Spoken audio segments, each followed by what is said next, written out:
factories. We strongly believe that we must reinforce the role of South-South cooperation in promoting sustainable and inclusive development to reduce the impact of global threats on vulnerable populations. For this reason, we look forward to working closely with Kenya and other African countries to address together the multiple challenges confronting developing countries today. Thank you for your participation, and we hope you enjoy this webinar. Thank you very much. Thank you, Alicia. Now we will listen to Julius Kiptarus, Director of Livestock Production of the Ministry of Agriculture, Livestock, Fisheries and Cooperative of Kenya. Mr. Julius, you have the floor. Okay. Thank you very much. I want to welcome all of you to this important conference. Representative of His Excellency the Ambassador of Argentina to Kenya, INTA, Kenya Agricultural Research and Livestock Research Organization, research scientists, extensionists, distinguished guests, ladies and gentlemen. It gives me a great pleasure to participate in this second conference involving the Kenya scientists and extensionists with our counterparts from Argentina within the framework of a cooperation project of the Argentine Fund for South-South and Triangular Cooperation. We are all aware the difficult time the whole world is undergoing due to the pandemic, the COVID-19. However, I would like to thank the organizers of this conference for keeping the cooperation alive by continuing with the implementation of the project activities. Livestock, as you all know, is a very important economic activity in Kenya, which employs 50% of Kenya's agricultural labor force and is primary source of livelihoods for over 10 million pastoralists and agro-pastoralists in the arid and semi-arid lands of Kenya. Furthermore, the sector accounts for 12% of the entire GDP and 42% of agriculture GDP. It also supplies the domestic requirement for meat, milk, and dairy products, and other livestock products accounting for 30% of the total marketed agricultural products. The sector, ladies and gentlemen, the sector earns the country substantial foreign exchange through export of animals, hides and skin, dairy products, and other processed products.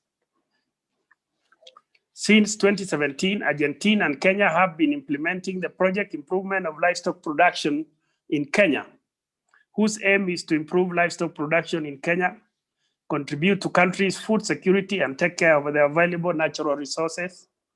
The objective of South-South cooperation with Argentina is to build capacities in respective countries by sharing experience and knowledge through exchange programs. To this effect, I urge the county governments to support the cooperation by encouraging their staff, where possible, to participate in these programs. The project further seeks to address 4 key result areas, namely participatory identification of main constraints and challenges of the livestock systems in the ASALs of Kenya and development of the current forage chain and comparison with productive potential. Technical capacity building to evaluate the annual comprehensive cycle of current and potential cattle feeding. Theoretical construction of potential forage chain for arid and semi-arid lands to be assessed by the Directorates of Livestock Production in Kenya. Development of an innovative proposal to link research and extension institutional players in livestock farming available as a public policy. Ladies and gentlemen, this second conference aims at addressing innovations and organization of extension services in Kenya and Argentina. The conference is therefore envisaged to address the result areas number 4 of the project, development of an innovative proposal to link research and extension institutional players in the livestock farming available as a public policy. We all know the important role that extension and advisory services play in relation to the fight against food insecurity and poverty in line with aspirations of our Vision 2030 cannot be overemphasized. The agriculture extension services have been undergoing continuous changes in delivery approaches and methodologies in dissemination of various technologies and best practices. Over the years, the government continued to provide the bulk of extension services. However, this has changed as presently there is multiplicity of other service providers which cannot be overlooked. This has presented a challenge in that there is lack of coordination, harmonization, and quality assurance. This therefore calls for improvement and reform of extension services in the country into a system that is cost-effective, responsive to the client's needs, and broad-based service delivery. It is in this breath, ladies and gentlemen, that the government of Kenya devolved the extension services to county governments with the aim of improving the services. In order for this to be realized, there is need for collaboration between the national and county governments in prioritization of extension services agenda and dissemination of technologies and knowledge. Already in Kenya, we are faced with a challenge in some counties where extension services are not given priority and thus affecting the performance of the agriculture sector and food security in general. Our challenges affecting delivery of extension services include inefficient liaison and consultation between research extension service and the end users, inadequate resource for field testing and dissemination, limited awareness on new technologies among extension staff, inadequate extension staffing and field mobility problems, weakening monitoring, evaluation, and learning system. It is for this reason that this conference comes at the right time as it provides us with the opportunity to discuss and exchange ideas and views regarding the innovation and organization of agriculture extension systems in Kenya and Argentina, with a view of addressing these challenges. We are looking forward, ladies and gentlemen, to hearing from our Argentine colleagues on their experience in agriculture extension provision in their country and to see what we can adopt. Ladies and gentlemen, allow me to end my remarks by thanking the Argentine government for accepting to cooperate with us in this endeavor to improve livestock production and productivity in Kenya. I also wish to thank the two Argentine experts and their Kenyan counterparts for taking their time to conduct this valuable workshop. I hope that we will have a fruitful deliberation and come up with a recommendation that will go a long way in strengthening the innovation and organization of extension services in Kenya and Argentina, which should eventually lead to improving livestock production and productivity in the rangelands of Kenya. Thank you very much. Thank you, Julius. Now we are beginning with the technical segment. If you have some questions for the speaker, I'm sorry, you can write them into the YouTube chat, and then we will transmit them to the specialists at the end of the block. So let's go with the first presentation. Is about advances in the cooperation activities of the FOAR project, and will be given by Roxana Ledesma, an agronomist engineer at the INTA's experimental station in Santiago del Estero.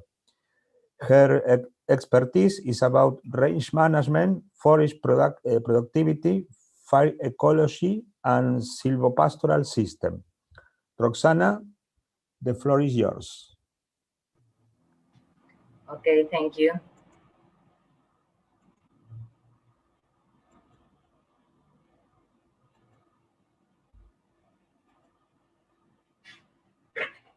Can you see this? Yes. Okay. Yes. Good morning to people in Argentina and good afternoon to people in Kenya. I'm very happy for participating in this project, and I want to show you a synthesis of the advances of the improving livestock production project in Kenya. This project is included in the FOAR agreement, and Fernando Guzman and I prepared this presentation. The purpose of this project is to carry out exchange of experiences in research and extension, technology transfer, and training in grazing management and animal nutrition in order to improve livestock production in Kenya, contributing to food security and sovereignty, taking care of the natural resource available. And the main objective is to strengthen institutional and social actors' capacities for appropriate management of natural resources and associated livestock production in Kenya. This began way back in 2017 with a diagnostic of the main points to develop the project. Some specific objectives were planned and the results are related with 4 special points. One of these is the identification of the constraints and challenges of livestock systems in the ASALs of Kenya. Some activities were visits to farms, meetings with researchers of Agro, meetings with officials of the livestock area at national and county levels, visit to companies in the livestock area, and a workshop where the main constraints and challenges of livestock systems in Kenyan arid semi-arid land were analyzed. During 2018 and 2019, the activities were related mainly with the result, technical capacity building to evaluate the annual comprehensive cycle of current and potential cattle feeding, and the activities carried out were a conference livestock production in Argentina with a special focus in the arid and semi-arid land conditions, visits to INTA experimental station in La Rioja, Santiago del Estero, San Juan, and Tucumán, all of these provinces in our country, visit to farms in Argentina. During 2019 and 2020, due to the pandemic context, the mission could not be carried out. However, the activity for cooperation had continued. A first conference was organized with the participation of more than 100 assistants. The name of this conference was Technological Development to Improve Family Farming Livestock Production in Kenya and Argentina. And the authorities of both countries expressed their happiness about the whole conference and their desire to be more involved in the cooperation activity. After we analyzed the result proposed in the project, we have agreed to organize a group of researchers and extensionists from both countries to enrich the activity development of the current forest change and comparison with productive potential. This group of researchers and extensionists from different agencies of INTA and from the Agro in Kenya share some of their experiences and information about the current forest system in use in the arid and semi-arid lands in both countries. This meeting took place in September. We know that the productive systems in arid and semi-arid land of both countries have similar problems, so we can share common technological proposals. We hope that this space for exchange will be useful to enrich the implement strategies for livestock production in both countries, and that we learn from the experience of others. So we are sure that this exchange is very rich. Now we have the purpose to continue strengthening the relationship between the teams of both countries with the desire of working together by developing activities of research and extension service. Okay. Oh, this is the presentation. Thank you very much.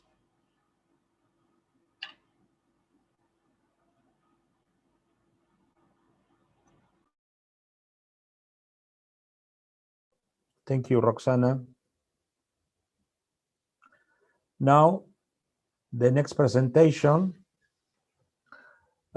is about innovation and the organization of the rural extension system in INTA, Argentina. It will be presented by Luis Caballero, who is the manager of financing and extending of the INTA extension system. Luis, you have your time.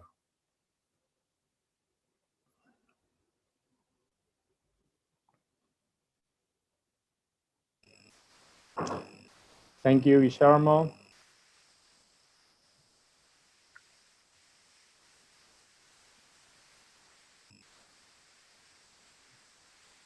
Okay.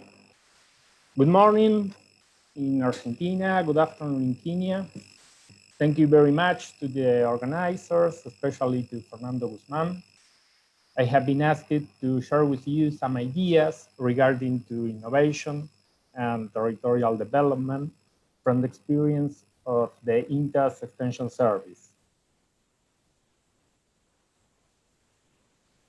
Because of this, I will first make a brief description of the agrarian Argentinian system, of the Argentinian agri-food system. Then I will share with you some ideas about the INTA's extension service and its strengths and challenges. And at the end, I will tell you about a virtuous example in the relationship between extension and research. Well, here we are. Argentina is a large country. In fact, it's the 8th largest country in the world, but also is one of the most low densely populated countries. And our population lives largely in cities or urban zones. As you can see, Argentina is a middle or upper middle income country with some structural macroeconomic problems and also with some problems of poverty and social equity, which has been increased particularly in this context by the COVID crisis. A handful of 4 or 5 provinces concentrate 2/3 of the national population. And even within these provinces, the bulk population lives in a couple of large cities like Buenos Aires, Rosario, Córdoba, and Mendoza. Due to its large surface, Argentina has a great variety of climates, from warm subtropical to polar coldness. Temperate climates in light brown in the picture, and arid climates in gray predominate in the central region. Warm climates in dark brown and arid ones in gray predominate in the northern region of the country, and cold climates in blue predominate in the Patagonian region. Additionally, the 75% of the national territory are arid or semi-arid zones, which place Argentina between the countries with high risks of desertification. In a quick overview of the Argentinian social agrarian structure, we can see that family farming is the main social actor of the Argentinian agri-food system. Family farming represents 2/3 of all producers, while corporate agriculture accounts for the remaining third. Family farming is defining, in concordance with the United Nations guidelines, the management and administration is carried out by the family, the farmers reside on the farm, farm's income is the predominant income for family reproduction, and the farm's work is provided predominantly by the family. In addition, the Argentinian regulation considers that family farming can have up to permanent salaried workers external to the family. Exceeding this limit, the farms correspond to the level of the small and mid-sized agribusinesses, pymes, as we call them.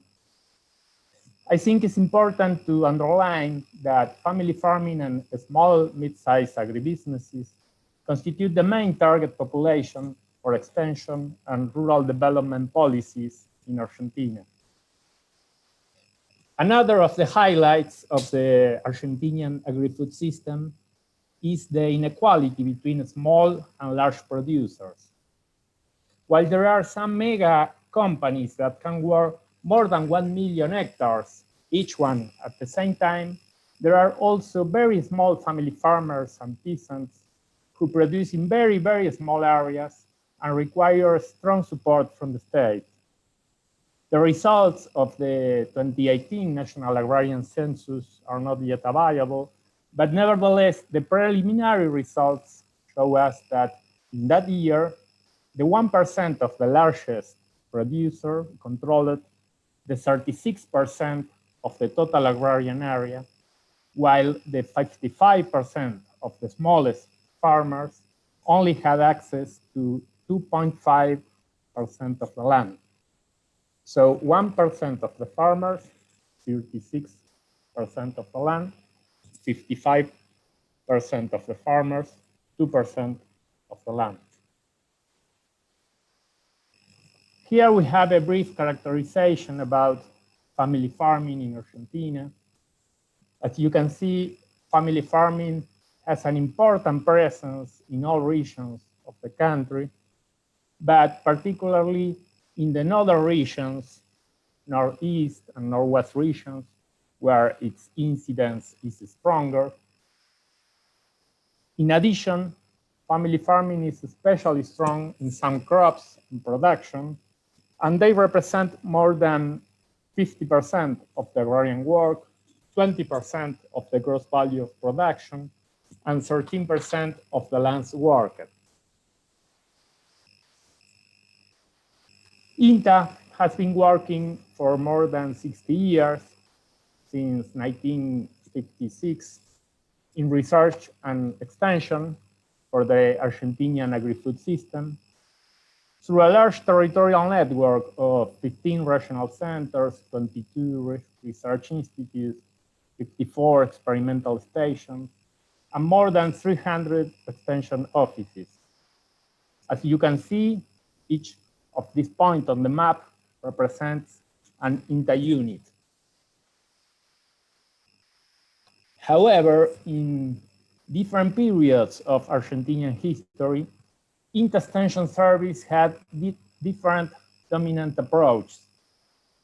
Initially, INTA's extension had a foundational stage with a powerful institutional project to create extension offices all over the national territory. This period was characterized by a strong culture with a modernizing vision and a banking conception of the extension. During this period, the Pampas region, small and mid-sized farmers were the main target population. Subsequently, INTA extension was guided by the aim to transference and diffusion of technological packages, with also objective on the Pampas region, and particularly focused on the crops production for export. Later, in the 90s, the INTA extension had a period of strong privatization, outsourcing, and budget reduction, when the extension actions were aimed to different audiences according to the resources provided by others. Since 2005, with its new institutional strategic plan, INTA takes innovation and territorial development as the dominant approach for its work. From this moment up to today, the INTA's extension system has included new topics like family farming and territorial development, but also others, such as agroecology, peasant rights, social and solidarity economy, and food sovereignty. These concepts are part of a new theoretical framework that slowly begins to grow within the INTA. Currently, INTA maintains its research and extension system even after periods of high privatization pressure, and it is an exception for our Latin American context. One of the main strengths of the INTA's extension system is its territorial coverage throughout the country. INTA is one of the 3 Argentinian state agencies with the greatest presence throughout the national territory. Through this territorial network, INTA works with all the social actors of the agri-food system. And the INTA's extension system is a powerful instrument to contribute to territorial development policies and the empowerment of family farming.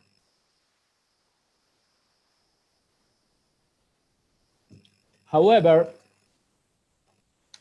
there are still important challenges, such as to achieve a deeper articulation between research and extension under an innovation approach, to strengthen managerial capacities and professional teams in regional centers, to have adequate budgetary resources, to generate greater actions on issues such as climate change, agroecology, feminism and gender, and of course, to contribute to reduce rural inequality and to impulse rural development.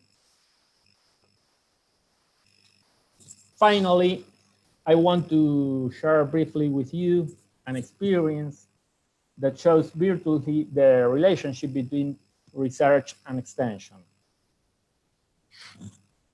This small-scale milk sachet pasteurizer machine is a technology developed by INTA in collaboration with other institutions.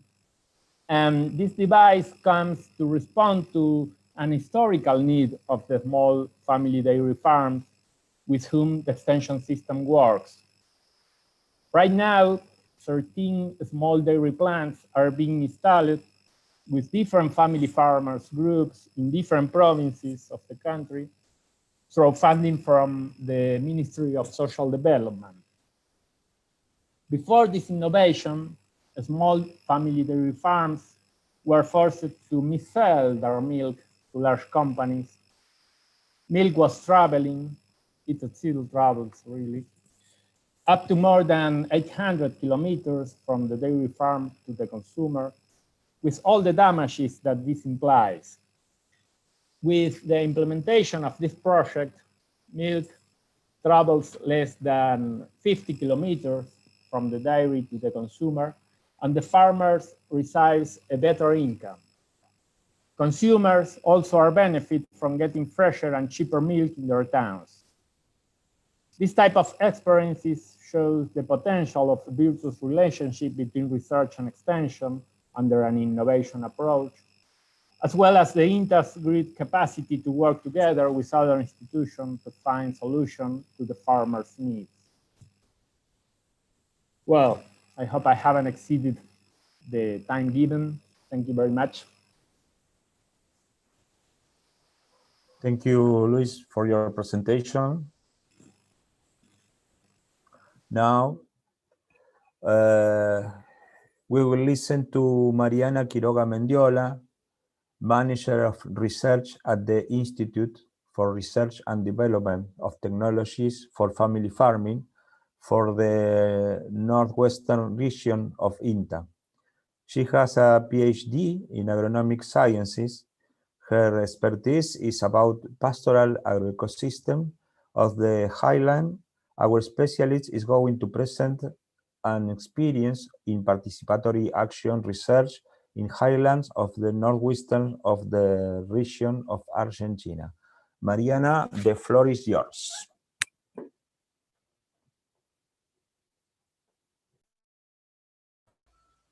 Thank you very much. I will share.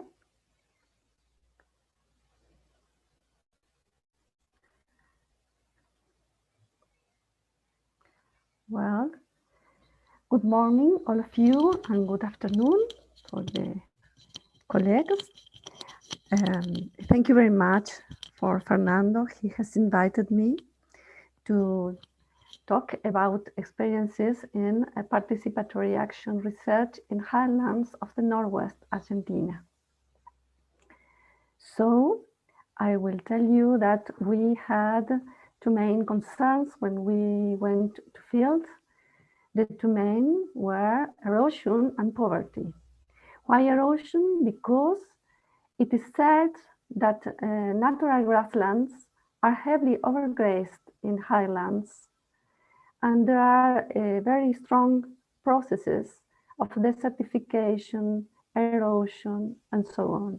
Here in the right side, you can see a plant and signs of aeolic or hydric erosion in highlands in Puna of Argentina. And the second issue was poverty, because here is one of the poorest regions of Argentina with high malnutrition indexes and problems of very strong emigration and situations of isolation and many kinds of poverty like scarce access to health assistance or schools. Communication now is very important, the access to communication, roads, to assist people in many situations and to access to commerce, their products.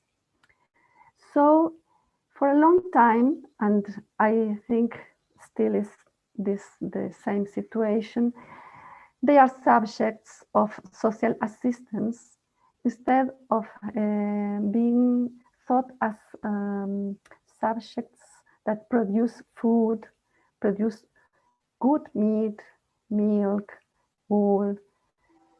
And well, we went to land thinking about it and asking ourselves, why have the herders many skinny animals in their flocks instead of few fat animals? It's real that they are overgrazing a lot. It is true that they do not have good practices or knowledge for managing animals with sustainability. Do they know how to produce whole meat, milk, leather, etc., to have better profits? Is meat, wool, milk their main products? Are them the main family income? Because you know, the decisions a family takes are very important in relation to their main income. So the first thing was to understand who are them, where do they live, what do they produce? Well, they are herders, llama herders and sheep herders with many goats and many cows and donkeys. They live in a very arid environment. The rain is about 100 to 300 millimeters per year. The altitude is around 3,000 meters over sea level. There are a very high solar radiation, very cold winter and very long winter. Well, in Argentina, in the Puna of Argentina, there are around 20,000 pastoralist families. Here you have to see the houses and stockyards and shelters. The main houses are very important for the families because they make their rituals, feasts, and the birth and marriages and so on. It's very important, the main house, but they live around the year, principally the women. in the stockyards and shelters, very, very small, distributed along the different sites, ecological sites, like the steppe with tola shrubs. Here you can see the tola shrubs in the steppe, and they have also another resource that are the wetlands called cienegos, very, very productive, very green in summer. Here you can see in the right down a cienego in winter. But these are very small territories, but very productive. Usually herders are women. She take care of the sheep and the goats, and the cows, llamas, and donkeys are free in the field. And normally they are seen by the men. The main production is wool and meat. Here you can see 3 women weaving llama wool to make handcrafts to sell them to the tourists. And here you can see a house with meat. It's drying at the sun because they have no energy, electric power. So many houses have only this solar energy. So they have no fridges. They dry the meat with the sun. Well, there we have to hear the voices. It's too necessary to make interviews, workshops, conversations with the herders, community maps. Here you can see a man with many women herders making a map, showing their movements, showing the situation of the flocks. Here the woman with a white hat, she's veterinary, she's hearing the problem, the situation, the management strategies of the herders. And here again, a community map made over the floor by the herders. It's very important this because they are talking with us, but they are talking themselves, each other. So they are sharing information. It's very, very nice to hear how they share information in the different situations they live. Here the boy is telling us how his grandmother, Maxima, moved her animals from one side to another along the year. She has 4 stockyards and she's changing a lot along the year. And you can see down Don Martin, he has only summer or winter shelter, only 2 movements in the year. And it is very related with the number, the workforce the family has. Sharing this with us is very important because we can understand better how can we improve the management or improve the incomes, the family incomes. Here we can see in another workshop, the men brought plants, and we speak a lot and work one day a lot about the life cycles and the potential of each plant, because there are plants that are toxic or plants that are very good. And when these different kinds of species are good or bad, on when they sprout, when they are seedlings, and so on and so on. After that, we go to the field to have our own measure, cover, richness, diversity, and so on, and land. Here we are building a box to make measures of aerial net productivity, to estimate receptivity, the height of the plants. And then we go to laboratories and computers. We organize information and prepare carefully the posterior reflections. This next step is very, very important. It's called for us feedback workshops. It's necessary to test, to validate, refutate the information, the data we collected and learned,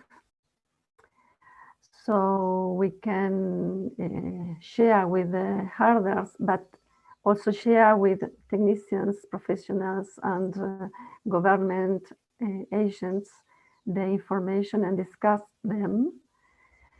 It's very interesting because we can, with this kind of workshops, share and discuss and enrich our information, our data, contrast with the reality, with the perceptions and opinions of the herders.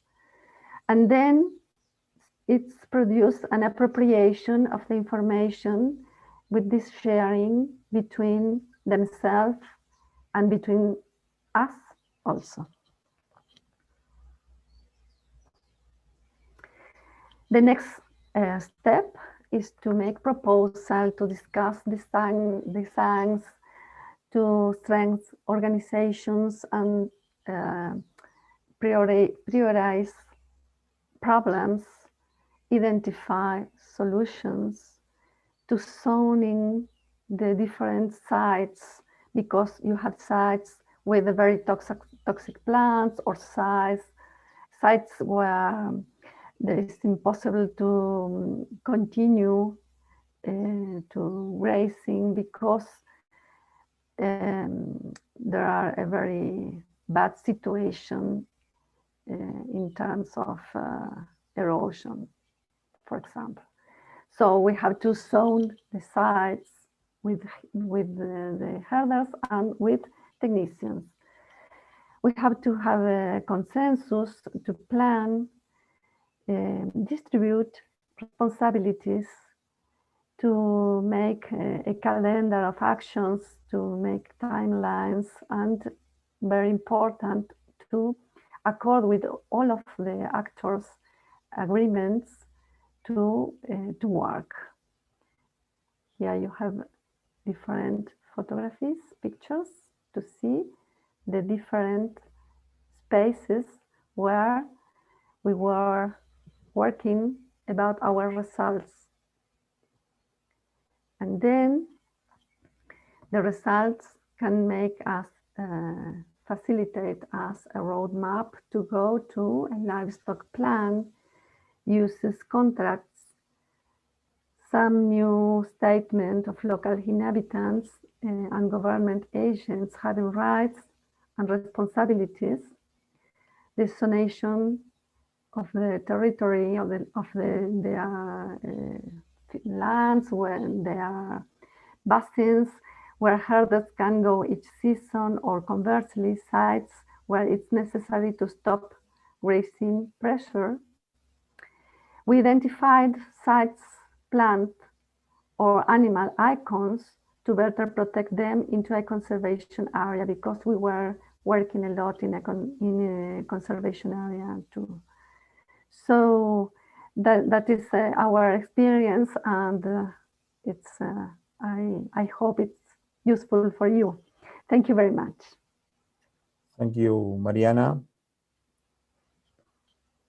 Now we are listening to our colleagues from Kenya. in the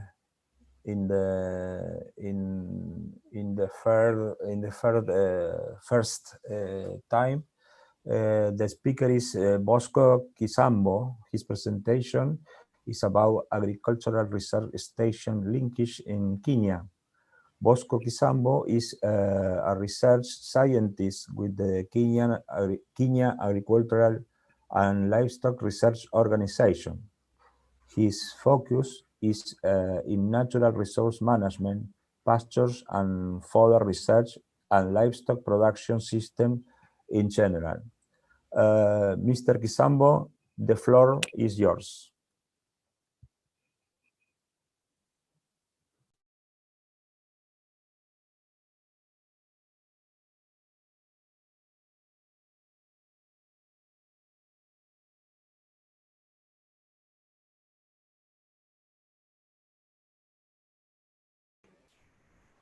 Hello.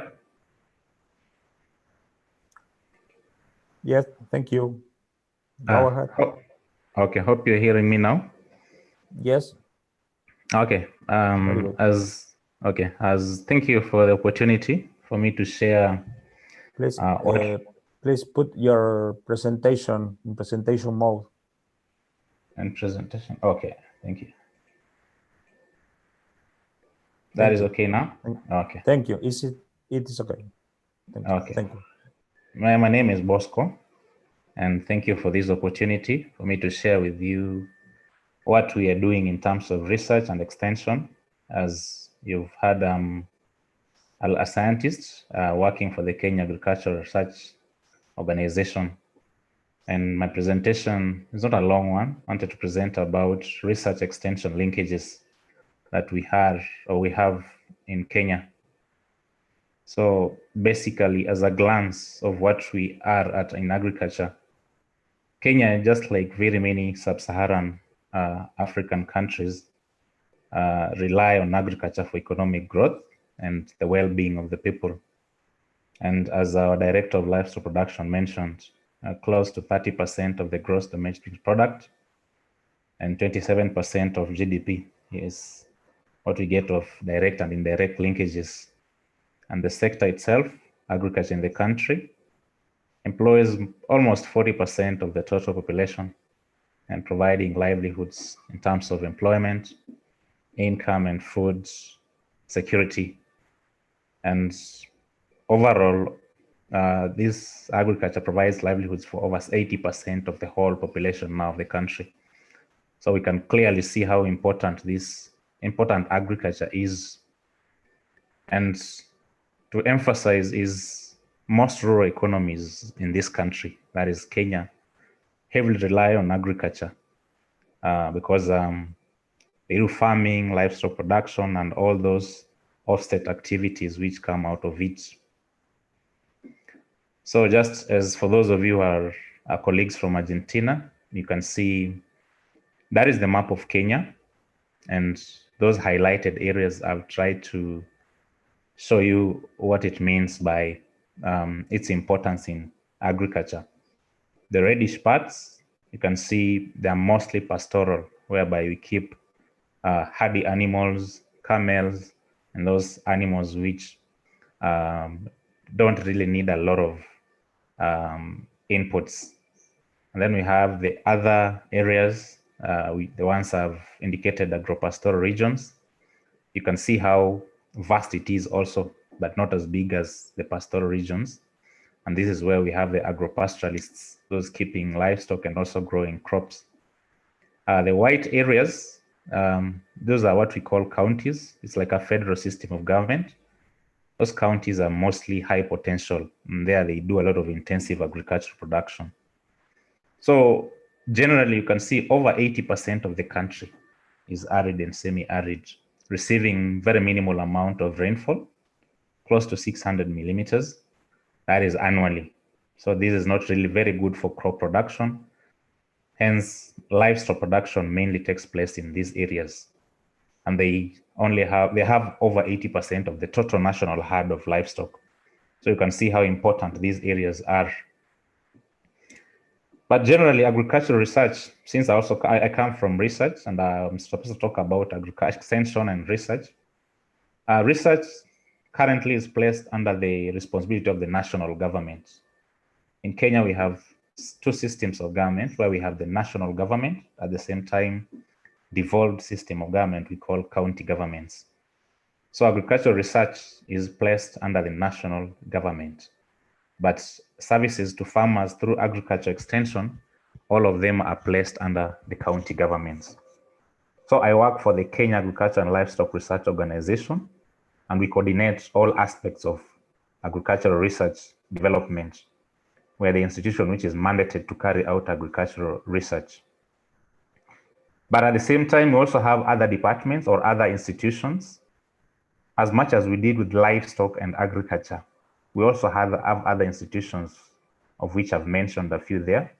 As you can see on your screens, we have the Kenya Forestry Research Institute.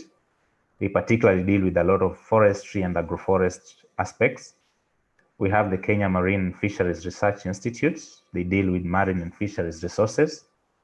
And those other ones, very many of them, including the Kenya Industrial Research, where they carry out research in terms of small scale, like technological developments.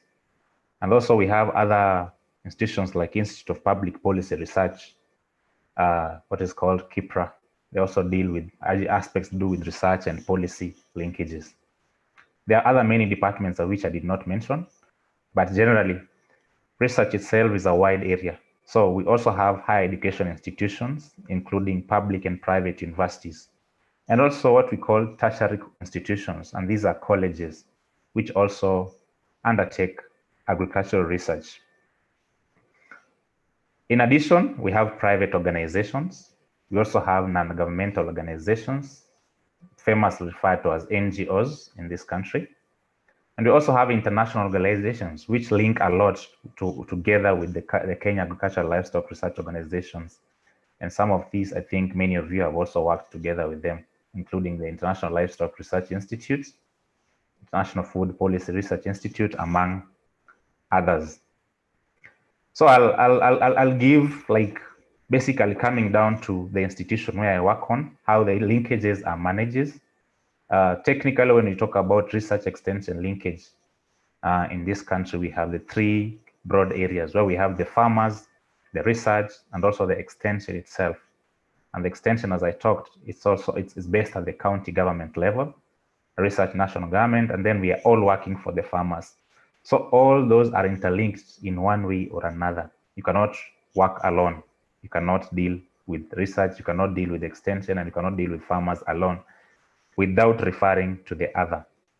In between them, to allow effective linkages, we make sure that there's effective links that allow farmers enhance their output through availability of farming innovations. I'm impressed. I think I've seen what our Argentinian counterparts, they're working on the small innovations, which doesn't look like a very expensive and a very involving technology, which is helping farmers in Argentina. And that is basically what we are working with. So one of those photos you have seen there is a photo where we were doing some participatory research together with farmers. It's an on-farm activity where we go and do some experimental work, but the farmers themselves take initiative, take charge. So we're just there to guide and see how they are doing. This one, it enables them, they own the projects that we undertake on the station or on farm. So traditionally, research extension linkages were top-down. That is one-way communication model with information flowing from researchers to end users.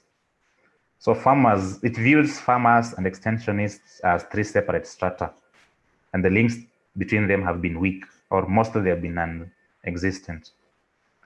This top-down model of technology development and transfer led to a situation whereby farmers had limited options, and they could not make any decisions concerning the technologies that were going up to them.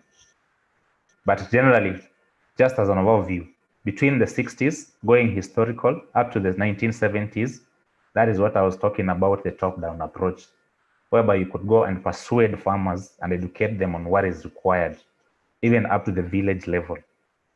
Then in the 1980s up to the 1990s, we had the training and visit aspect, what I call T&V, and it was commodity specialized, whereby we could go to the farm. But since it's evolving, our different approaches have been evolving.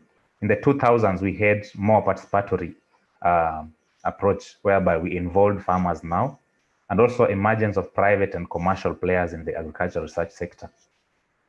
So after 2013, we had what we call devolution. There was a new constitution in the country, and extension itself in this government was devolved to the county governments, where each county set its own extension agenda and linkages with research, if any. So in this case, any county could go to any research institution and make their own agreements and linkages on deciding what to do. Like currently, we are having a situation whereby the COVID pandemic is in the country, just as everywhere in the world. There were universities which were dealing with different counties to trying to produce hand sanitizers and even masks through some agreements between them. And this has really worked well. So devolution has brought a lot of aspects to do with this. I think our next presenter will expound on that when she talks about it in the next presentation.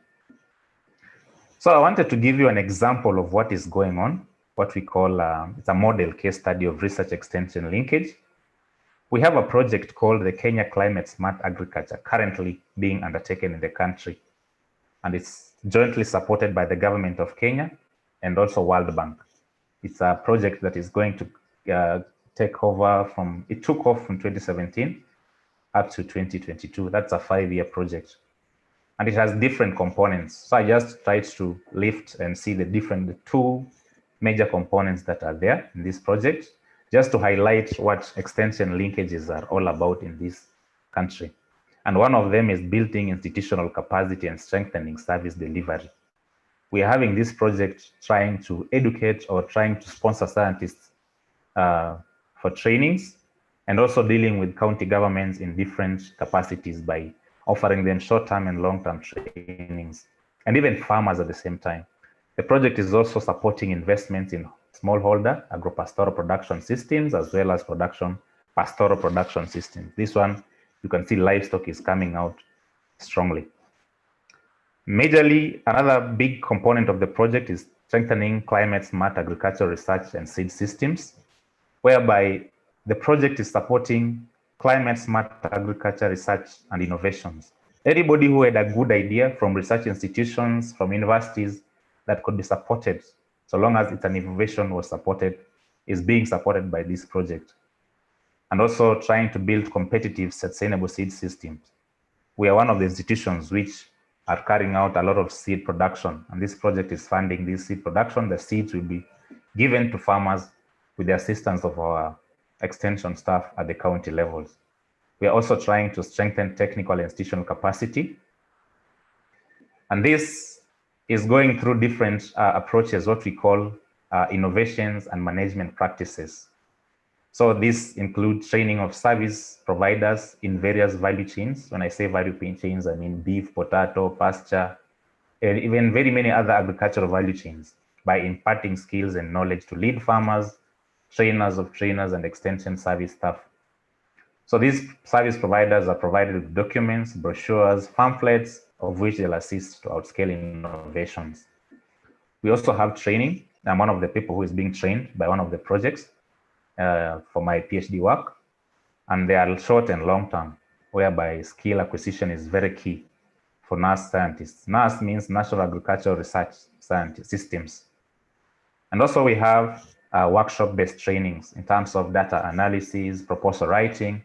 The project is really helping us. Those are just some of the photos that I took where we were doing out farmer trainings. I've seen the same approaches being happening in Argentina also, where farmers are really being taken into classrooms at the same time, where there is no infrastructure. Like the photo on the right, you can see, you can go in the open, so long as you make sure that farmers get the right knowledge. We also have at the Kenya Agricultural Livestock Research Organization, another project we call Agrify. that is Climate Smart Agricultural Productivity Project. You can see in the era of climate change, we are having very many projects in terms of climate smart. This one is being funded by the government and also co-funded through a grant from the European Union. And we are implementing this project at Kenya Agricultural Livestock Research Organization with different partners. So it has two main components, whereby we have research, and this is being carried out by different institutions. Sorry, I did not write in full that, but KVVAPI means veterinary vaccines production. KENFRI means Kenya Marine Fisheries Research, and these are institutions which are carrying out research in dryland crops, climate smart grasses, and veterinary services. The project also has an outscaling component whereby non-governmental organizations, community-based organizations, and faith-based organizations, these are mainly comprised by farmers, as you can see on the photos on the right. But backstopping is carried out by our CALRO, Kenya Agricultural Livestock Research Organization scientists, and also the Ministry of Agriculture Extension staff. So we link together, and that is how we can say linkages is happening in research. Just some of the photos in this project. These are photos of, I think, last week, whereby farmers are involved in multiplication of high bean varieties. They are produced by CALRO scientists, the beans, but in terms of multiplication, we take them to farmers who will produce seeds, and these seeds will be given to other farmers. And you can see all these are linkages we have with farmers together with extension. That is just talking about the same linkages, and both of them are research generating knowledge, technology, innovations, and the extension mainly is involved in transferring it to the end users. So the extension service generally for us, which we work closely with, is a catalyst that are required to transfer research products to farmers and other end users. And extension also provide us with feedback between the researcher and the farmers, because sometimes you cannot go to all farmers. When you go to an extension officer's office, you'll get information that you need feedback from farmers. Those are just some of the photos when I was in the field working with some extension staff and also research scientists together with some farmers on the ground. So basically, what are the challenges that we have? Sometimes in research extension linkages, we have some challenges in Kenya. And some of these include an effective system of transfer of improved farm practices, in which it results in inadequate knowledge and managerial ability. And then the use of ICT. Most of these people in the arid and semi-arid areas are poor. The form of communications that are coming up currently, most of them have yet to embrace them, like TV, television, newspapers, and these other newer technologies.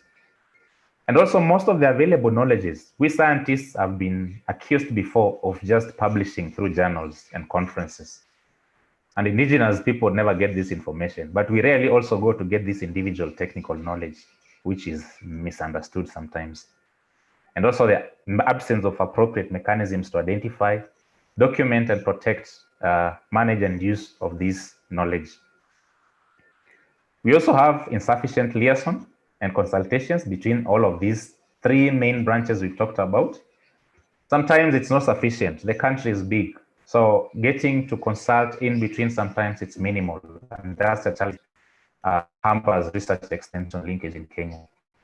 We also have inadequate resources for field testing, because going to the field requires money.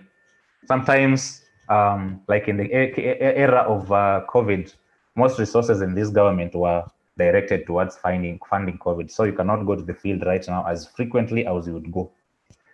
There's also limited awareness on new technologies, because some of the extension staff, sometimes they're aged, as one of our colleagues will tell us. They're also about to retire, most of them. So the new technologies coming up, they're not enthusiastic about taking up them. But I'm glad that most of it is being handled now. They are employing younger extension officers. Currently in the country, we have inadequate extension staffing, as maybe our colleague will tell us in the next presentation. The ratio of 1 to 1,000, which is very minimal. FAO recommends 1 to 400 farmers, but now it's very really not really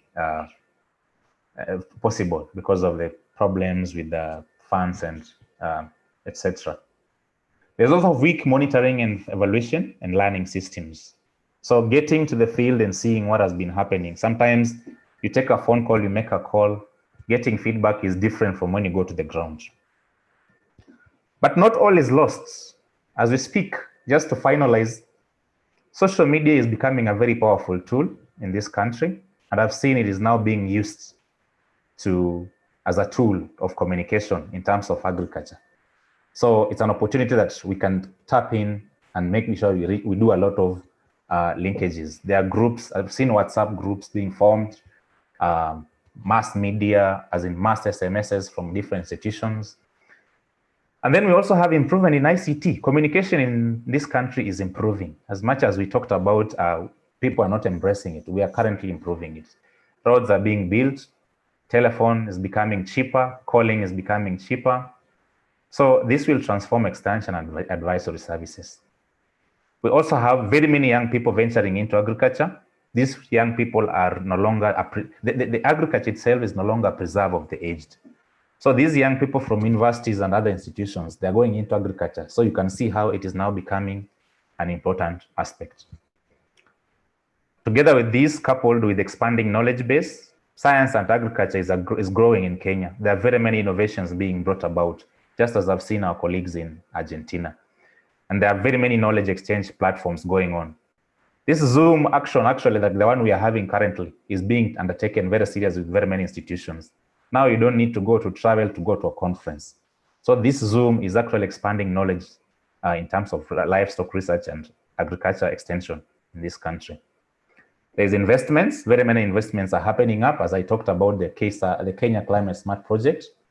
And also there is partnerships in agriculture research and extension, which are currently taking place between research institutions and county governments. Thank you very much, and hope I've not taken most of your time. That is what I had prepared for us this evening. Thank you, Bosco. Okay. Finally, we will listen to Hamila Nekari, a livestock economist with the Department of Livestock Production, working in the county as director of livestock production and county program coordinator, agricultural sector development support program, Cayado County. Cayado County is a semi-arid farming in the southern rangeland in Kenya, dominated by Maasai pastoralist. So, Hamila, the floor is yours.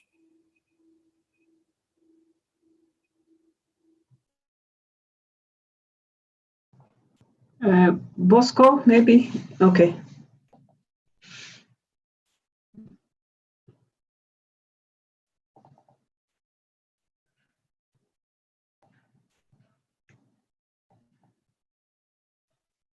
Good evening. This is Halima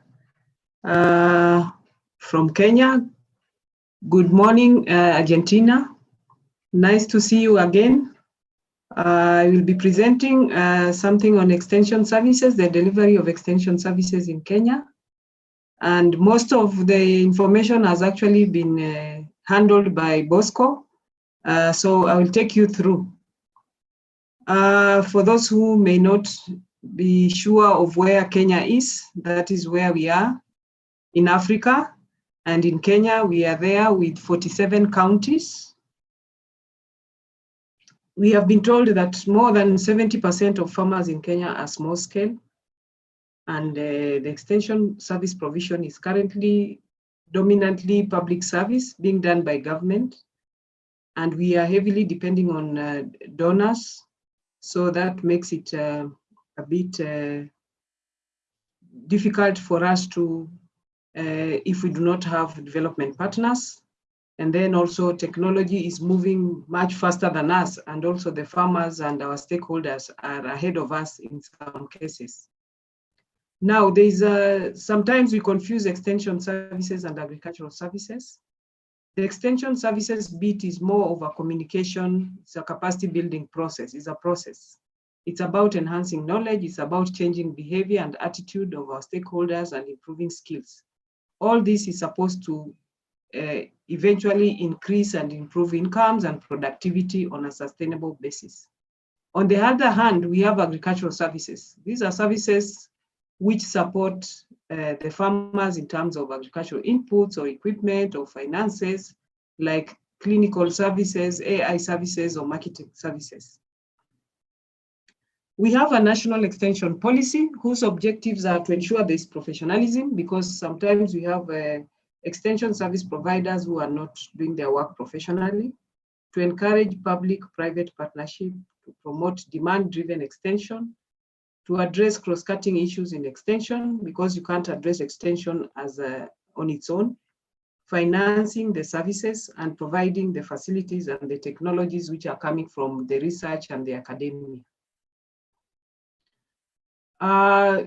We do extension in either crops or livestock, either by public or government or private sector or NGO. Extension is done in medium and high potential areas, or the ASAL where we are basically focusing on in this cooperation. Then we sometimes wonder who is the farmer who is supposed to get this information, because some of our farmers are telephone farmers and maybe they just have workers on the farm. Then what is the role of the pastoralist or the extensionist, the researcher and the trainer? So we combine all these approaches and see how to pass on the information. We have extension systems. It's majorly government, as I said. So we use either progressive or model farmer approach, where you have somebody who is very active and takes on the services very well. Then we have them taking lead in a given area so that others can follow. But we also use an integrated approach so that we are dealing with a holistic approach. We deal with general farm management issues, because when an officer goes to a farmer, the farmer does not know whether you are crop or livestock or veterinary. They would want you to deal with all the issues that they have. Then we do a lot of training and visiting. We also have our officers and even students getting attachment to organizations so that they learn more. We have the farming systems approach. Then we also have the farmer field schools, which is now getting, becoming the most reliable approach that we are using. We also have commodity-based systems. This is basically more with commercial crops like coffee, tea, sugarcane, and maybe flour farming, where now all the system is dealing with all the aspects of production, research, and organized up to even export, because it's geared towards more of profit making. So it is serious business. But we also have the value chain based approach. That is what most programs and projects are doing now, where we have common interest groups of farmers or pastoralists, who later we encourage them to form cooperatives, and then the cooperatives can come together into federations or unions. Or we also have stakeholder forums, where we have stakeholders in the whole value chain addressing all the issues in each of the value chains. And then we also have the value chain platform to take care of all the issues in that value chain. Dissemination avenues, there are now very many. And Bosco talked about the social media, which is a very useful tool, which our youth, of course, are enjoying. It can either be audio, we have radio programs. It can be on video. When you go to the field, you can show video, or when you're training. We have TV stations that are geared towards farmer TV stations specifically. And then, of course, we have e-extension. We have a lot of applications coming up now. There's a lot of innovation in terms of different applications to do either marketing or general extension. So these are some of the examples. You find even women now are participating. I talked about understanding and getting to understand what is happening in certain cultures, because previously it would be difficult for women to stand and address men. But I think there is a lot of change in attitude, and there's a shift to accept women also dealing with extension. We also do checking which are these best practice. So you have farmers comparing the different technologies, and then from there they are able to choose. Ours is to give the options, and then the farmer chooses the best practice. It is now common to find hay in the market, something that has not been happening, but now you find the pasture value chain is gaining a lot of interest, and it is also getting money. So there is a lot of hay that is being sold in the markets. This is in the northern rangelands, where now you can find hay being sold in the market, either driven by the donkey carts or other carts that are being used. And you can see even women are selling the hay in the market. Funding of extension service, yes, I said earlier that it's generally a public service where it's mostly government projects and programs, either financed or co-financed with other development partners. There is also a drive towards commercializing the extension service so that we have those who can afford can actually pay for the extension service provider. Privatization of services has been done. And then there is need to have maybe some institutional arrangement so that there is something to do with the, how can we cost share? And eventually we offload that to full cost recovery. We cannot talk about extension without other facilitating factors, because you can actually encourage farmers to keep animals and get enough milk. But if the roads are not good, they will not market their produce, or it will be very expensive. So issues of roads, railway, electricity, water, market, research institutions, are they sorting out the farmer problems? Are the processing companies demanding what needs to be processed? So those are the things that will actually provoke the farmers to do more. We have government training institutions, either in dairy, in animal health, in beekeeping, sheep and goats, rabbit production, where those in government, and also the universities and the tertiary colleges. So we have a cross-section of all, ranging from certificate courses, diploma courses, graduate and postgraduate courses. Now, I will emphasize on the farmer field schools or the pastoralist field schools, because this is an approach that was developed in the 90s by the FAO, the Food and Agriculture Organization of the United Nations. And the purpose is to improve the decision-making capacity of the participants. And it is a hands-on. It's actually, you take a value chain and you work with it from the beginning to the end. And by the end of that, the farmers will be able to learn and analyze their situation and make the informed decisions.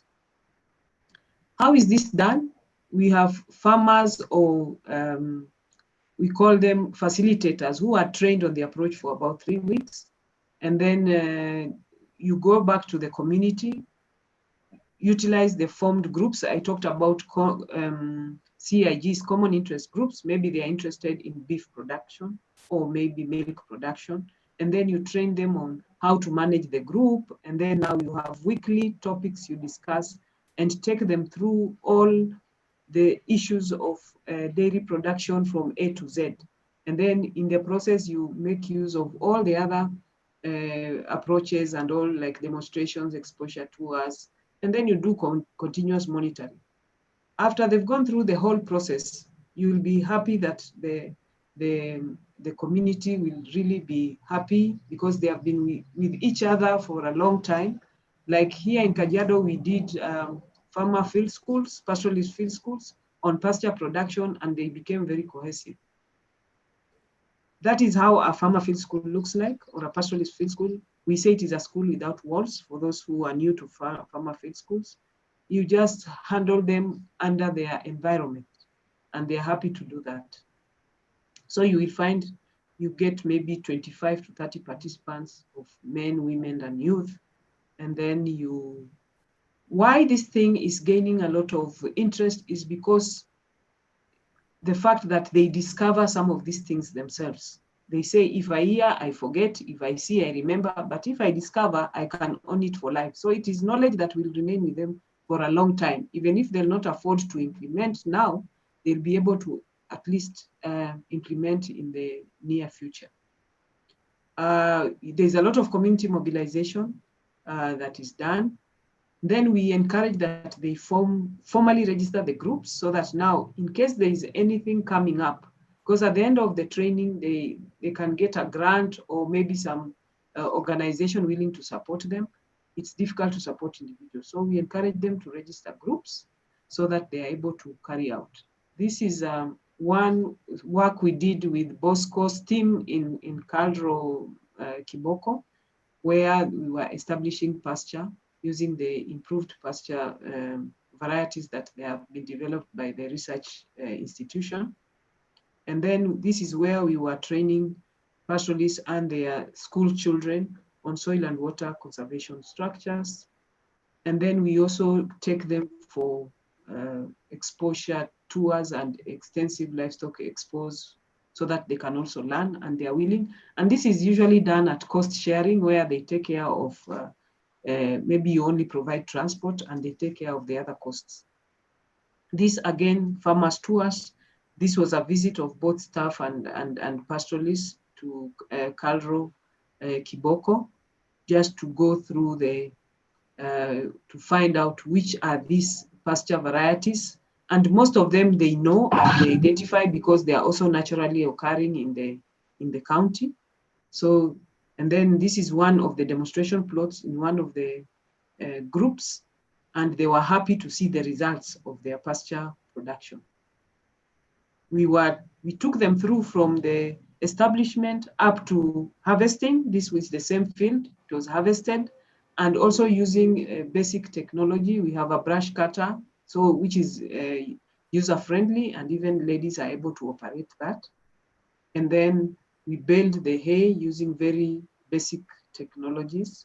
And then we are able to now, they are able to work together, and they came up with a hay barn to store the hay after the owner of the farm decided he wanted to put up a hay store. So challenges, yes, we have challenges. It is very high. The cost of extension in the ASAL is very high. The counties in the ASAL are very vast and sparsely populated. So you cannot compare with the high rainfall areas. The land tenure system is either freehold or communal group ranches. The land ownership is male dominated. Sometimes you may work a lot with women, but now the owner of the land is male. So they may, and again, they may not accept some of the technologies.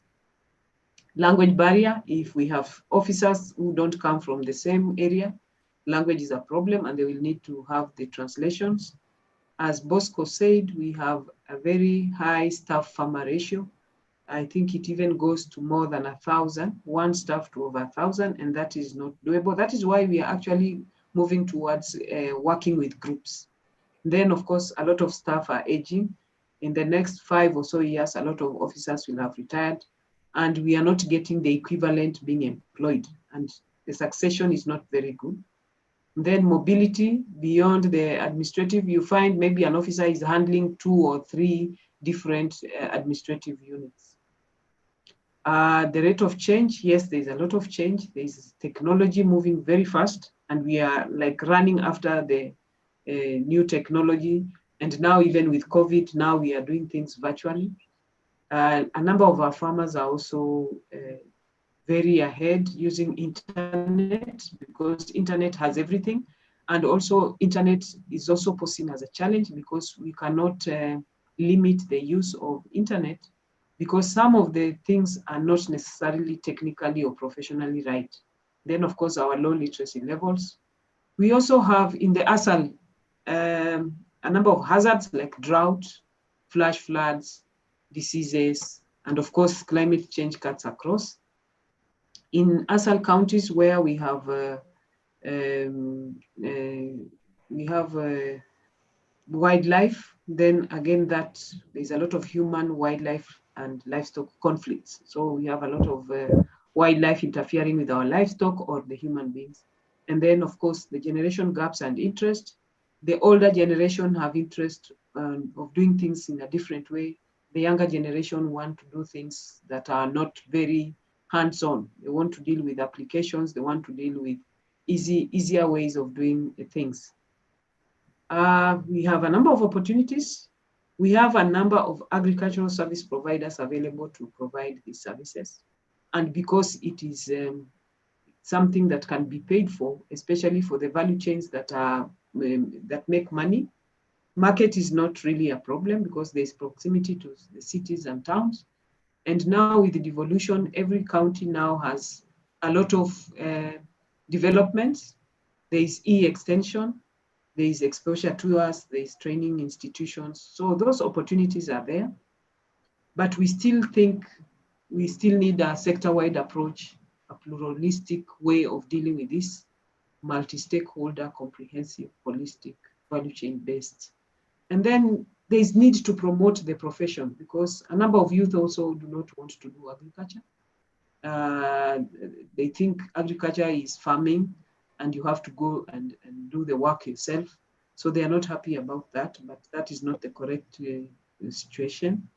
Then we need to see how to develop interest from childhood. We used to have what we call 4K clubs and the Young Farmers Club. 4K club was for those in the primary school and young farmers for those in secondary school. Continuous capacity building of extension service providers is important, and this is still with the national government, and we are hoping that this will be continuous because the counties are yet to understand what extension is, because extension is not as easy as it is said. It is a very noble way of working and it produces results, but not immediate results. And it's government that can actually do to support the citizenry. Secondly, extension cannot stand alone. We cannot work on our own. We expect to work with the trainers, the researchers, and ourselves together. Because if you now say, where does training or extension end so that research begins? What will you say? We need to work together so that we see from what are the research needs from the extension. Can we have this research? What are universities or tertiary institutions training on? What is the demand? So that now we are doing the right thing and doing things together. I was happy when we were in Argentina. INTA has to come up with a long-term strategy of all the research areas that are required by the country. And they have to work on those research areas. It's not just doing research for the sake of doing research, but it is demand-driven research. And I think that is something we can borrow for us as well. Finally, you better teach someone to fish, but not the fish, because at the end of the day, that is our work as extension. Not giving the fish, but teaching how to fish, so that now it is more sustainable. So that is all from our end. Thank you very much. Muchas gracias. Thank you, Halima. Thank you very much to all the speakers. Now we have some questions from the YouTube chat for the speaker. So I will pass the floor to Juan Pablo Alberghini and Frederic Allo to manage the questions. Juan Pablo, Frederic, the mic is yours.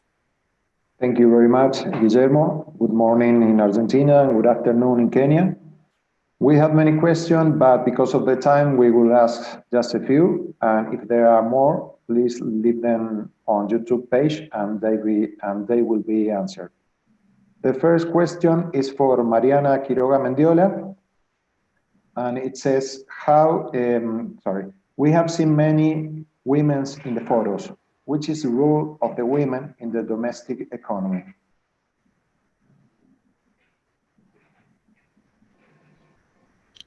Thank you very much. It was for me very interesting to hear Halima and Bosco and all the colleagues.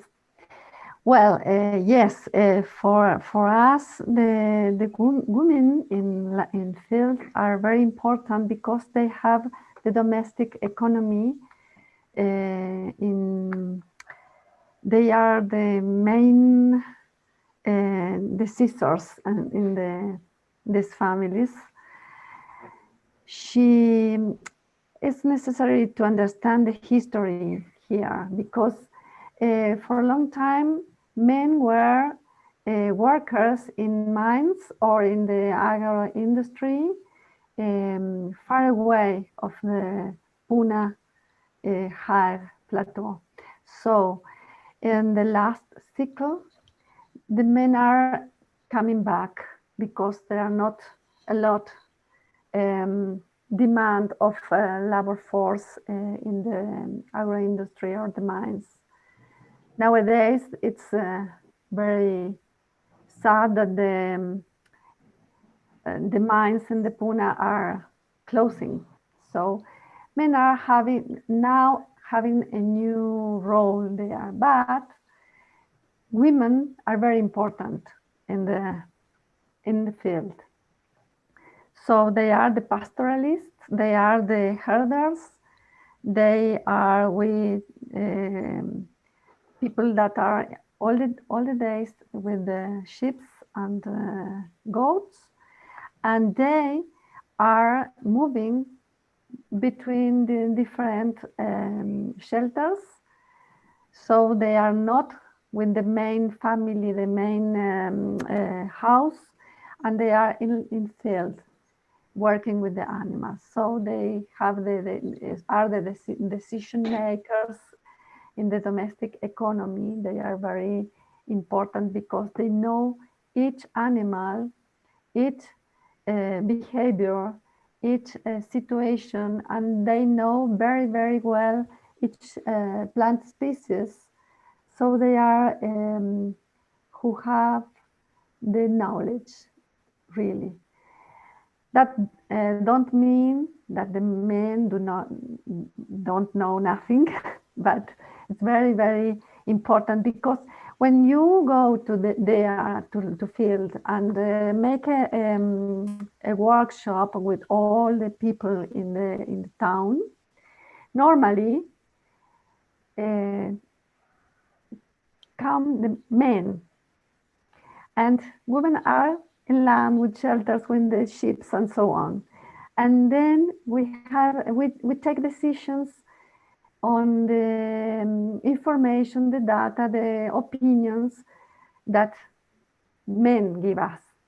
So it's very important for us to recognize the role of the woman, the knowledge of the woman, the importance of women in the field, because they know different things than the men. So it's, for us, it was very interesting to make different workshops, only women, only men, and to see that they have very different needings and very different opinions about the same flock.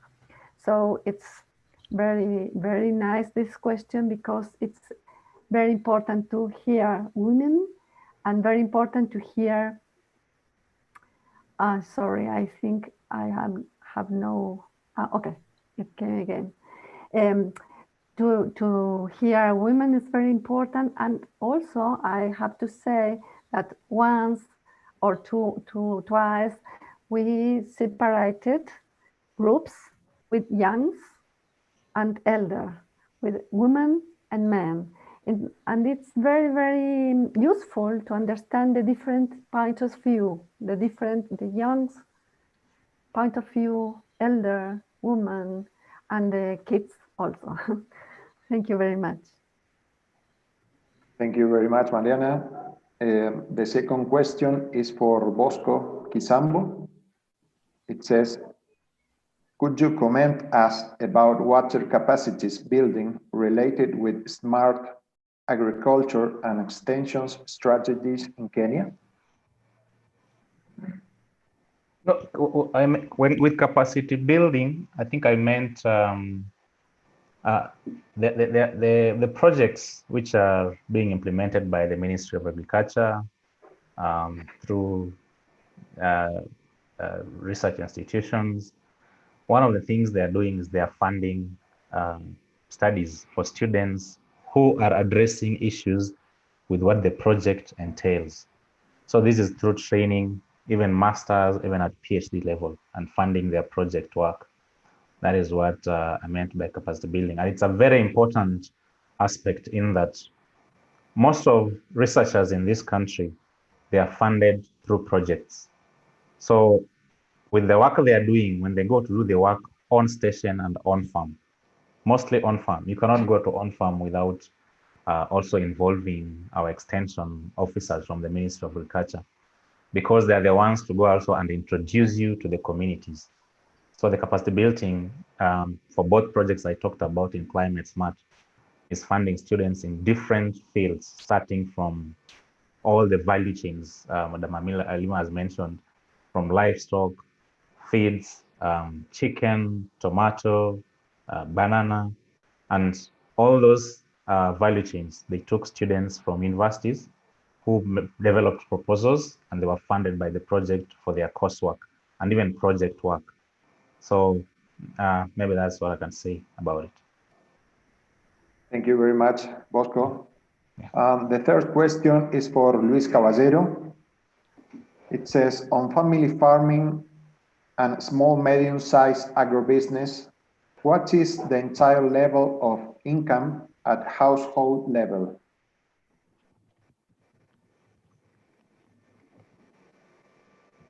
Well, I don't know really.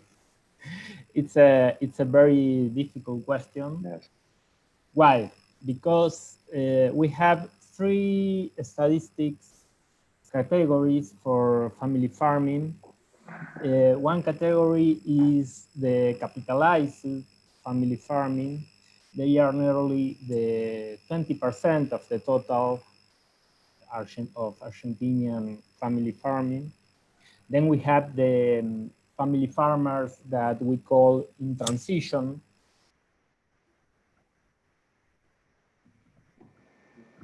And they are nearly the 25% of the total of Argentinian family farming.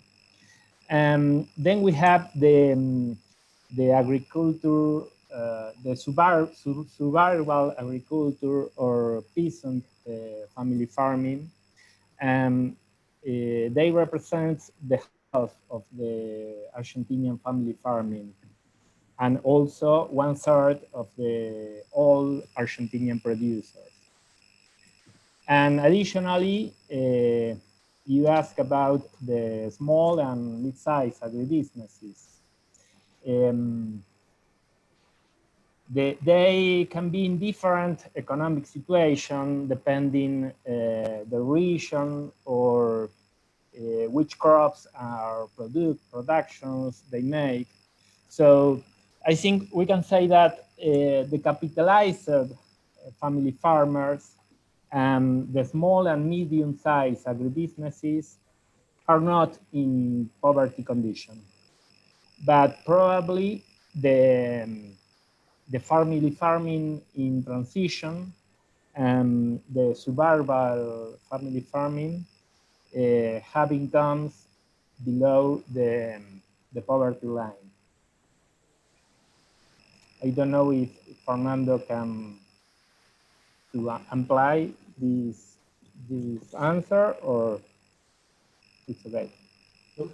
It is very clear, your answer, Luis. So it is not, the family farming is not defined by the income, but because of the importance of the family labor in the agricultural activity. So it is difficult to say how is the limit of the income that a family farmer has. So I think it is very clear, the explanation that Luis Caballero has told us. Okay, thank you very much, Luis. We have another question for Kalima. It says, do you work on aromatic or medicinal native plants? Okay.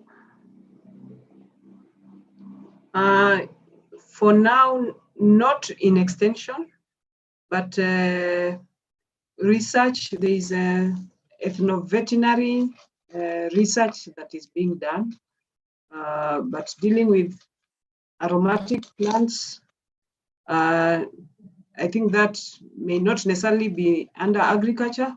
It's more on maybe other research institutions, but not under extension. So for now, we do not have any aromatic plants we are dealing with in extension.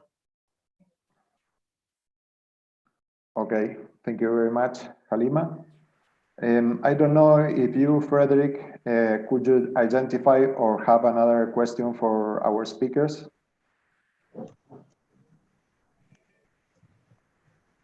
Yes, thank you. My name is Frederick Allo. I'm a range management specialist with a background on food security and natural resource. One question I had was on the presenter who presented on participatory action research in the highlands of Northwest Argentina. And she did made a presentation on meat being preserved by hanging, and I was excited because I saw a small-scale milk pasteurizer.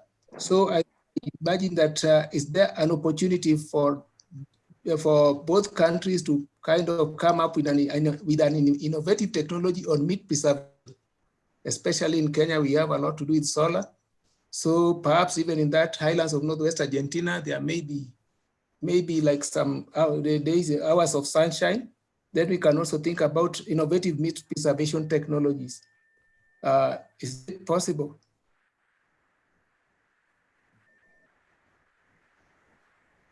Perhaps, Paulo, you can assist me by, I did not write her name.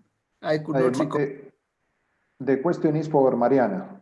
Sorry. Oh, Mariana, Yeah, thank you. Yeah. Thank you very much. Yes, I understood that. Yes, we have not a lot of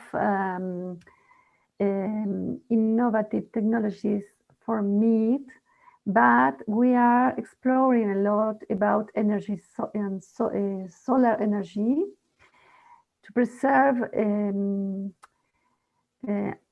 vegetables, and we are exploring very few experiences about drying meat with solar energy, and some equipments very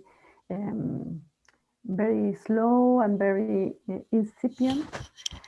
And there are organizations there that are working with another kind of preservation with a vacuum and with elaborated chacinados. I don't know if you know the name, like ham or sausages. I don't know, Fernando, if you can help me with this chacinados, chorizos, and so on. Oh, yes. I really don't know the translation. Elaborated meat with aromatic species and so on to sell it later and to preserve this meat. And the situation is that the llama meat is growing, the social consume, because the llama was forget by the society. Only the people on field have eaten a lot llama meat, and now the tourists are coming and increasing until the pandemic, and the llama meat is growing, and it's the flocks are changing from sheep to more llama. And then we have a lot of challenges about that, because we have to use the llama meat more and better. And now we are improving a lot the uses of llama wool and so on and so on. I only to synthesize, I have to say that we are working a very few, but a little experience about meat conservation with solar energy. Yeah, thank you, Mariana. And the second question is to do with the wool, actually. I just wanted you, especially the llama wool that you're talking about, the demand in terms of prices, because if you look at currently in the world, the synthetics are becoming non-biodegradable, and therefore mostly there's a high chance that we may end up going back to wool, in spite of the fact that you're aware that wool products are the prices have been fairly low in the world today. So what about because I looked, when I saw you, I saw an opportunity for developing technologies in wool, whereby I saw there were women who were making products from wool. So can you just give us an insight on the status of wool production in Argentina or in that area you are working in? Thank you. Thank you, Frederick. Yes, as wool have not necessity of being preserved like the meat, it's easier to work with storages and so on. There are a lot of work there in the Puna with the wool, with improving the technologies in many different lines. It said we have a cooperative storages. We have cooperatives that work with the preparation of the fiber, and there are a lot of cooperatives in the Puna that are doing handcrafts and selling it in the local and not local markets. I do not know very well if they are nowadays exporting it, but they have the help of how to say diseñadores, how can we say designers for mode, for clothes and so on, and they are very good sell in Buenos Aires and other places or cities in Argentina. It's more developed, this industry. Thank you. Thank you, Paulo. Thank you. Thank you, Frederick. Thank you, Mariana. I think we have time for one last question. This is for Bosco or for Halima. It says, which are the most important diseases of livestock in Kenya and how do you control them?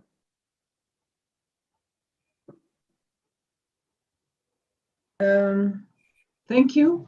For the cattle, we majorly have foot and mouth diseases. We also have the caprine contagious caprine pneumonia, the pneumonias for both the bovine and the small stock. And then, but most of the diseases that we have are, they are vaccinated. And then we also have tick-borne diseases, which are common in especially the high potential areas and some of the ASAL areas. And then I think those are the ones, but Dr. Abraham is in the house. I think that is his area. He can assist there. Yeah. Daktari, are you there? Yes. Yes, they're asking which are the common diseases that we have and how are we preventing?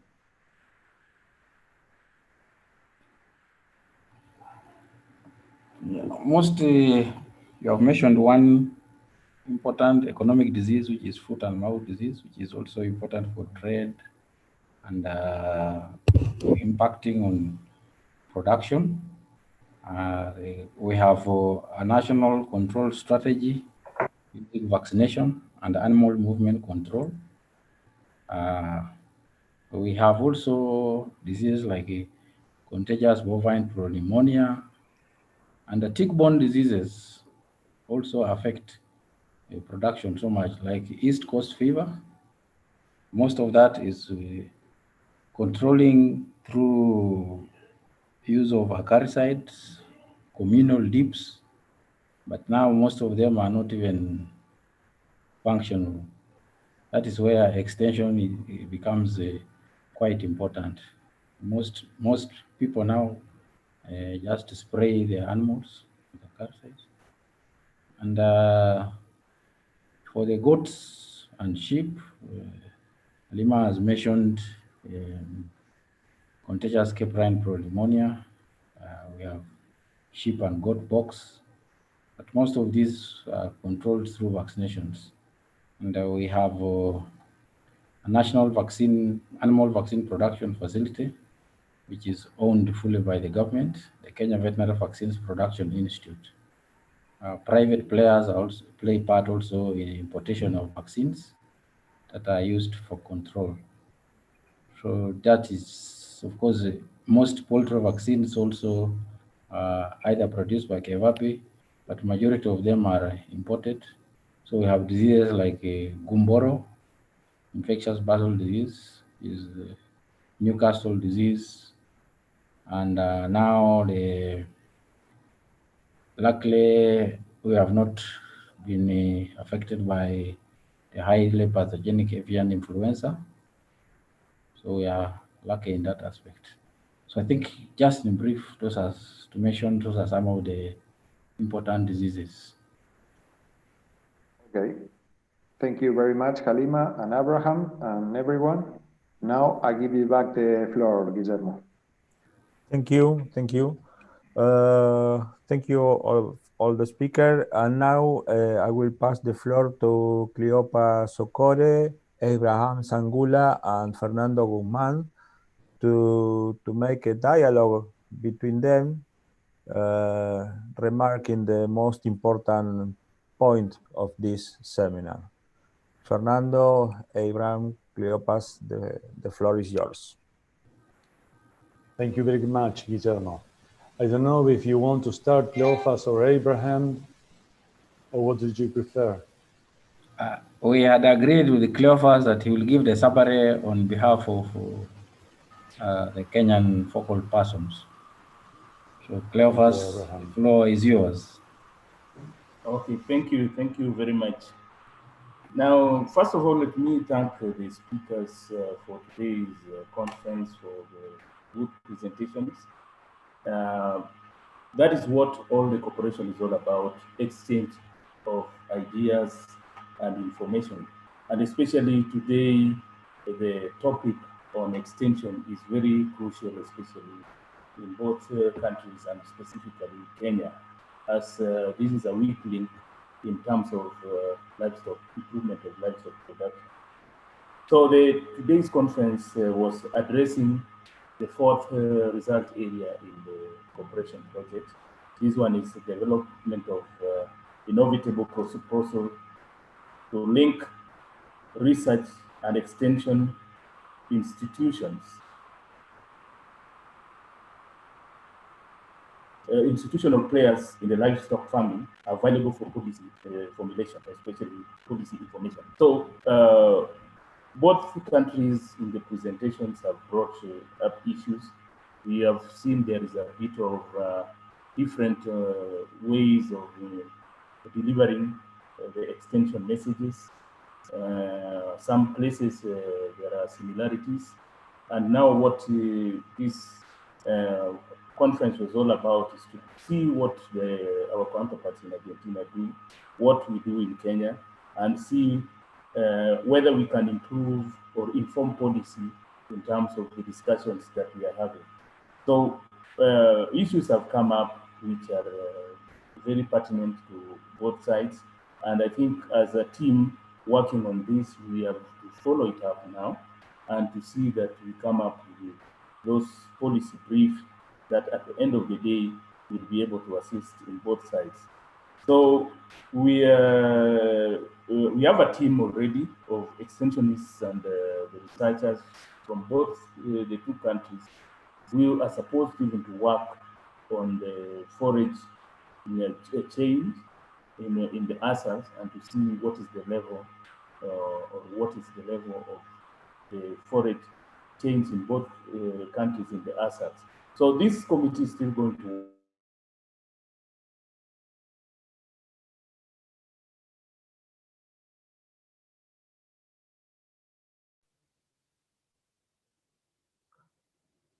Cleopas, are you there? I think that we lost him. So I suggest to Abraham to continue.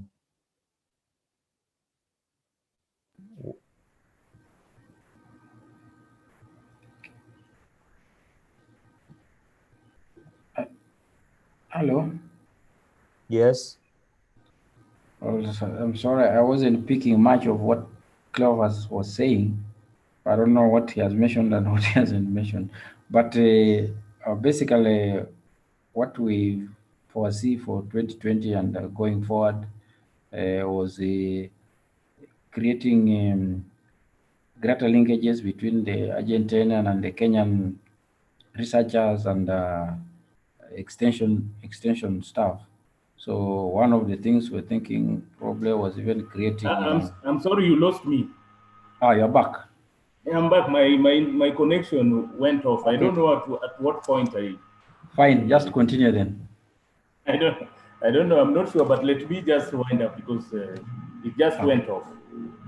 So as I was saying that this conference was part of the result area 4, which was to address the issues of extension service delivery. And as I said, both countries in their presentations has provoked the members to come up with some suggestions. We understand the differences that are there and the similarities that are there, but all of them, we are supposed to come up with policy briefs that can be considered by especially our government to see whether there are improvements that can be done in order to improve the extension. As you heard the Director of Livestock Production saying that there is need to improve on extension services because if it is not done, it is going to affect food security in the country. So from the experiences in Argentina and the experiences in Kenya, we are supposed now to analyze this further and come up with some policy directions that can inform the government. So as I said, we have a committee already now which is working on which will be discussing the forage chain in the ASAL areas of the two countries, and this will be presented probably in a future conference and to assess the forage chain in the two countries. So from here, we are going to embark on that. The two extensionists and researchers from both sides will continue working on that. So with that, I think I had stopped there. I'm sorry for the confusion, the mix-up with the connection of the internet on my side, and I hand over to Fernando.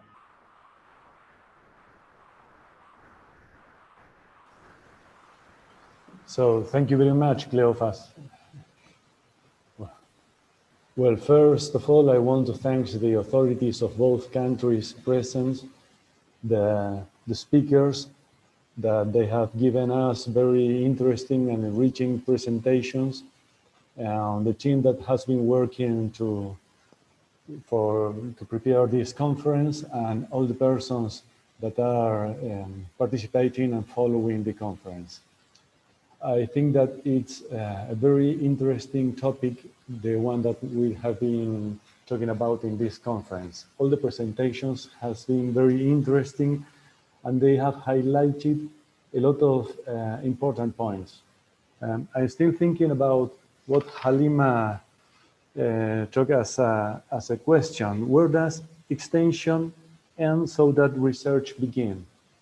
I think that there are no defined boundaries between both activities. This is only an abstraction that we try to do to analyze the activities that we are doing. But what can say where is the limit between extension and research?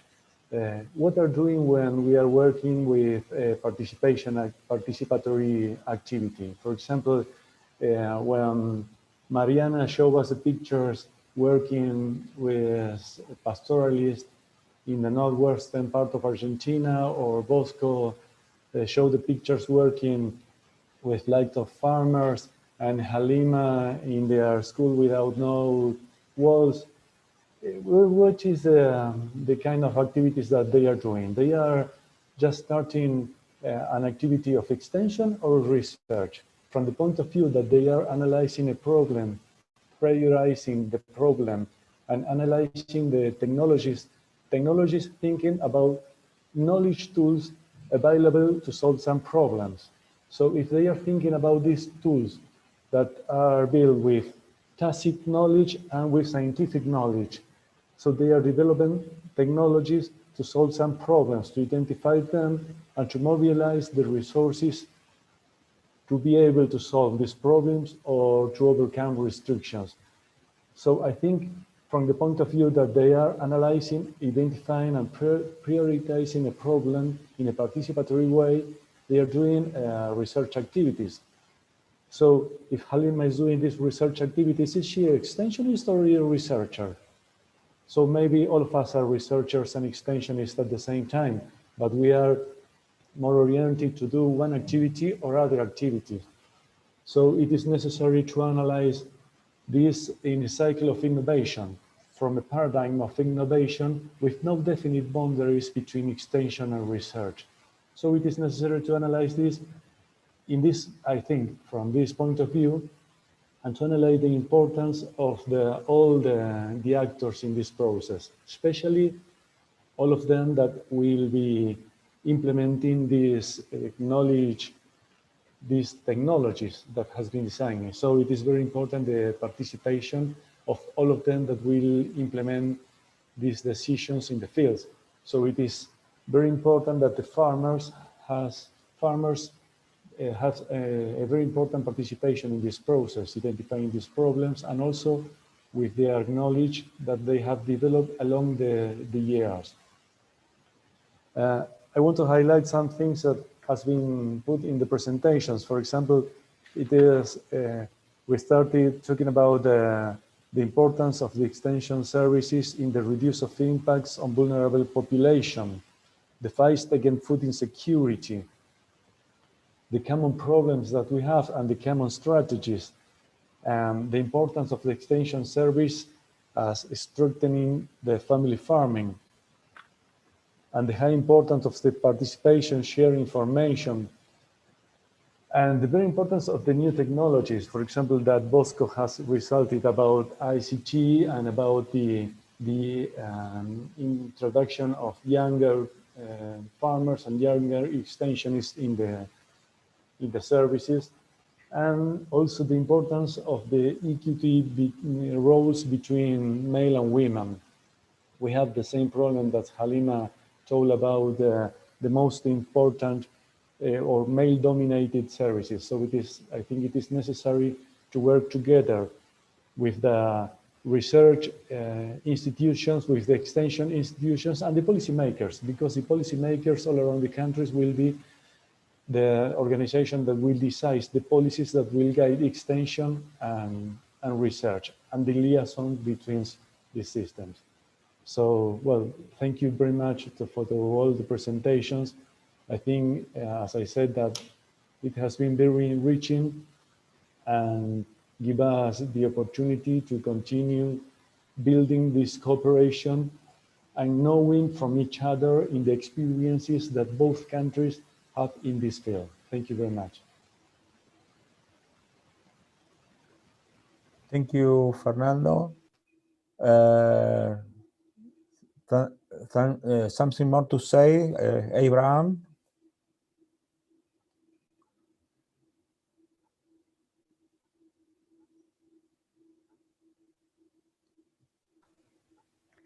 I have something to say.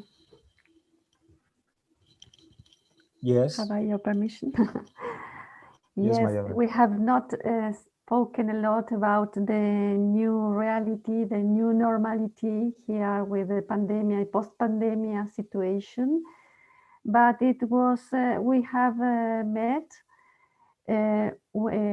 some interviews, telephone interviews with the pastoralists, and we heard from them that they hope it will be an opportunity for them, that people can put in value their knowledge.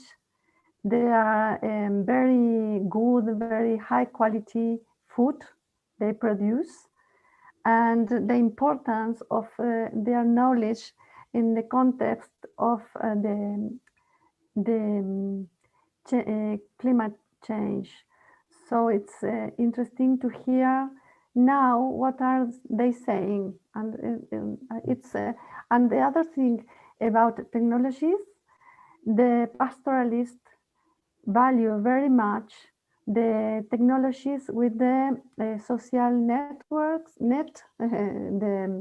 the mobiles and WhatsApp and so on, because they are now very better connected, and the institutions have to work with enhance these connections for the pastoralists.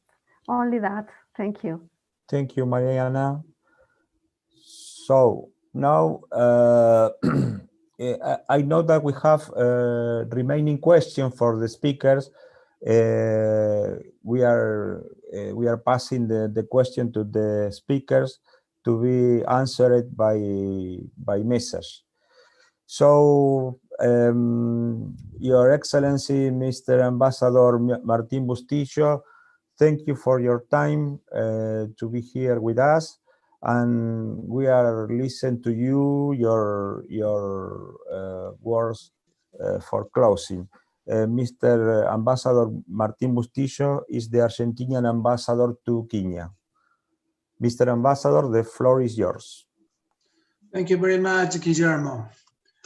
Good morning, Mchana Mwema, Mr. Julius Kiptarus, Director of Livestock Production, Ministry of Agriculture, Livestock, Fisheries and Cooperative of Kenya, officials of the Kenya Ministry of Agriculture, and Agro researchers. Asante sana kwa taarifa zako. Muchas gracias al INTA, a sus técnicos y al Ministerio de Foreign Affairs de Argentina por sus presentaciones. Allow me to congratulate the commitment of the institution of Argentina and Kenya to have allowed this second virtual meeting to be held within the framework of the FOAR project, Improvement of Livestock Production System in Kenya, in place since 2017. Despite the current limitations imposed by the pandemic, I would like to especially appreciate the effort and commitment of our work teams, the Kenya Focal Point and the INTA, who, with great professionalism, have known how to find a way to contribute to the growth of this first cooperation project between Argentina and Kenya. Second, I would like to highlight Argentina's experience of more than 25 years in the development of South-South and triangular cooperation. Through the Argentine Fund for South-South and Triangular Cooperation, our country has established and consolidated partnerships for development with several countries around the world. At this point, it is worth mentioning the difference between North-South cooperation, characterized mainly by economic aid from developed countries to those less favored countries, and South-South cooperation among developing countries, which is generated from technical cooperation and is able to add value and generate greater impact in our countries. Through the Argentine Fund of South-South and Triangular Cooperation, FOAR, Argentina aims to strengthen capacities through this technical cooperation, that is, the exchange of knowledge, technologies, and best practices, as well as to streamline development process through technical assistance. The result of these cooperation projects have a significant social, economic, and environmental impact that contribute to the well-being and progress of our societies. Argentina has a human resources of high quality and experience and respects the institutions of the countries with which it interacts. In this way, Argentina has become a relevant actor in the field of South-South and triangular cooperation under the premise of building from the South a bridge in diversity of development actors. We aspire to continue incorporating new lines of South-South cooperation with new actors and more countries. In this sense, we have invited for the second time the authorities of the Republic of Tanzania, specialists on the just subject, to share our experiences.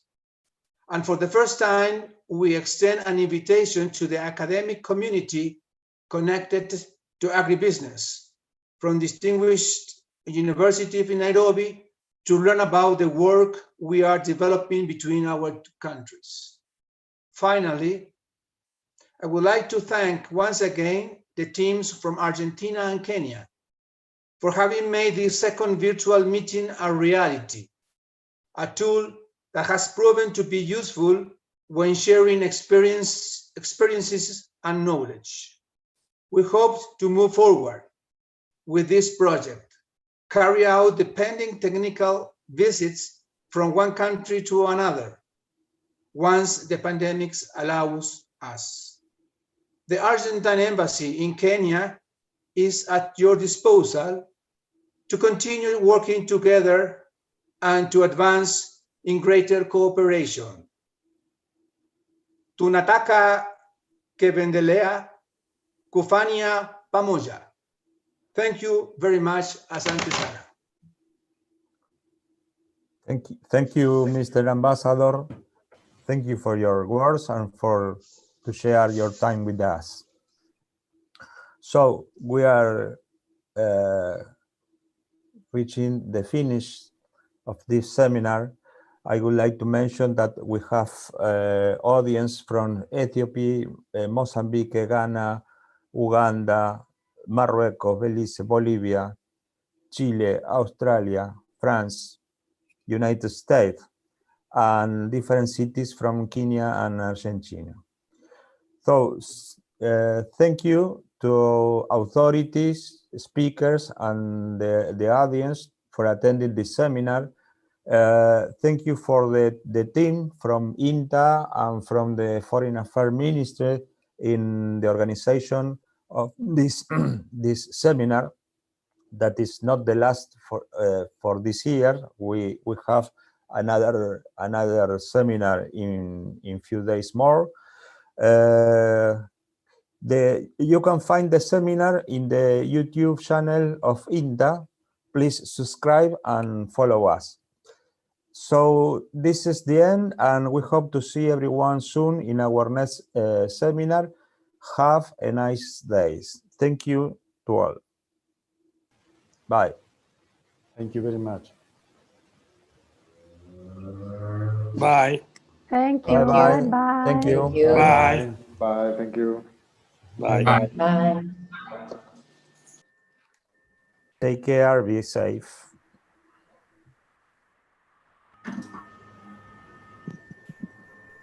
Leave meeting.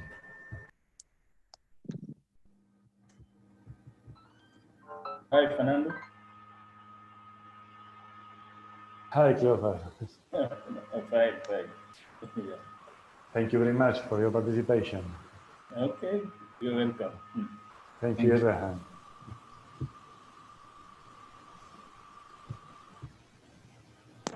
We can stop YouTube transmission, please. We are still on YouTube, please, Leandro. You can stop YouTube transmission.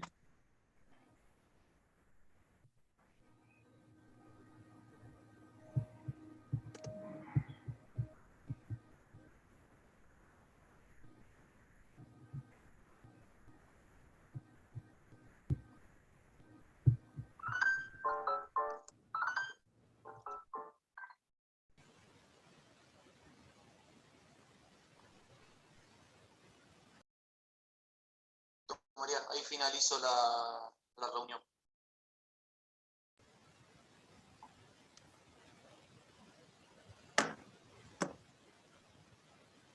Bueno, buenísimo, terminamos el segundo seminario. A minute, please. We are still on YouTube.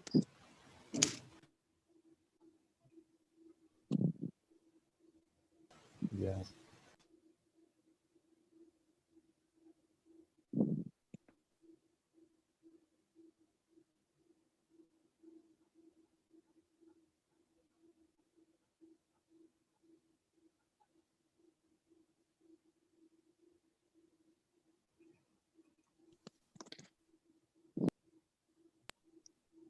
Well, we are going to leave the meeting for all, please, because it's still on YouTube channel.